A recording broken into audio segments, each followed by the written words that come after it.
Well, making candy and cookies with the family is a Christmas tradition for many. And today, Howard shows us a fun way to turn your ice cube tray into a mold for some sweet treats. We're making ice cube chocolates in the Mr. Food Test Kitchen. How's your holiday shopping coming along?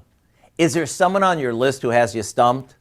If so, then we've got an idea that's really special and it won't cost you an arm and a leg. It's homemade chocolates. And if you're thinking, I can't make that, it's time to think again. We start by melting a good amount of chocolate chips along with a bit of coconut oil in the microwave.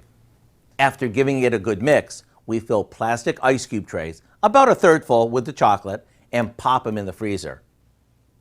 After a few minutes, we take them out and tilt the trays so each cube is lined with the chocolate, and back in the freezer they go.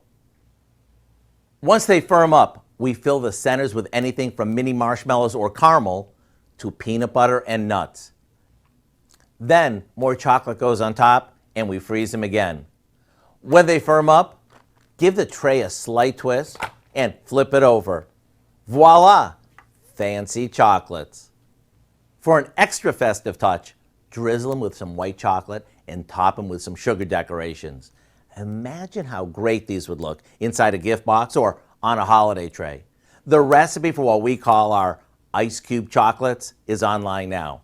I'm Howard with Kelly in the Mr. Food Test Kitchen, where today we found a giftable chocolate way for you to say, ooh, it's so good. Hey! I have a lot of ideas for that one. You can find this recipe along with a lot more good food from the Mr. Food Test Kitchen online. Just go to our website at KOAMnewsnow.com.